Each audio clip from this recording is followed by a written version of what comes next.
Hello everyone. Today I'll be discussing how to interpret a urinalysis, more commonly known as a UA. This topic ended up being a little bit on the long side for a single video, so I've divided it into 3 parts, each corresponding to a category of information obtained from the UA. By the end of part 1 of this short series, you should be able to list some situations that can be evaluated using UA.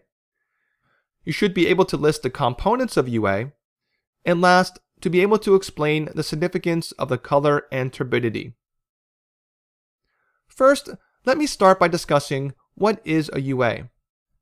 A urinalysis is a commonly ordered panel of tests on a sample of urine which can evaluate a wide variety of medical problems, including kidney failure, urinary tract infections, kidney and ureteral stones, GU malignancies, acid-base disorders, abnormalities of volume status, rhabdomyolysis, and response to alkalinization therapy, which can be undertaken to improve excretion of certain drugs and toxins.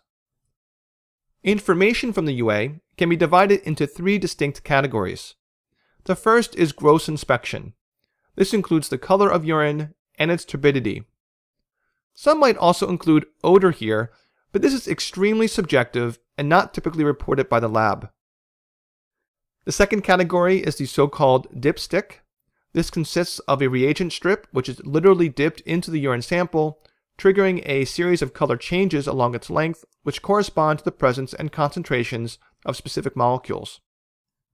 The specific properties and constituents tested via dipstick include specific gravity, pH, glucose, heme, protein, leukocyte esterase, sometimes just called leukocytes, and nitrites. Depending upon the lab and specific reagent strip, you may also see ketones, bilirubin, and urobilinogen. The dipstick will be the focus of the second video in this series. The last category, which is usually not performed by the lab unless specifically requested, is urine microscopy.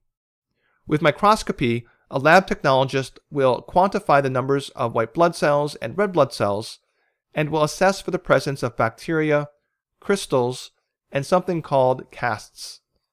I'll be talking about microscopy in the last video, which will also include a summary of how to put all this together in order to use the UA when making diagnoses. For the remainder of this video, I'll be focusing on just the gross inspection of urine. The first characteristic to discuss is the color. You've probably noticed at some point that your own urine color varies from time to time, usually a very light yellow when you've been consuming plenty of liquids, and a very dark yellow or even an amber color at times you've been dehydrated. Outdoorsmen will frequently use the color of their urine as a rough guide of how well hydrated they are. While there is definitely a strong relationship between urine color and hydration, it can potentially be influenced by a great number of other things, such as medical conditions, medications, and even some foods. The list of things which can cause unusual colors in the urine is extremely long, and I will not read through all of them, but rather highlight the most common and/or concerning. Overall, red is the color which concerns me the most, as it is most often the result of bleeding somewhere in the GU tract. The source of bleeding can be the kidneys, the ureters, the bladder, or the urethra. Orange urine is most often the result of hyperbilirubinemia.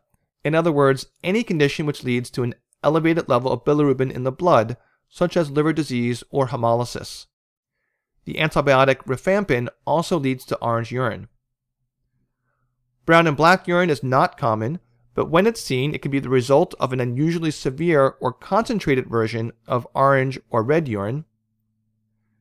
Green urine is also not common, but has been reported in patients with UTIs secondary to Pseudomonas.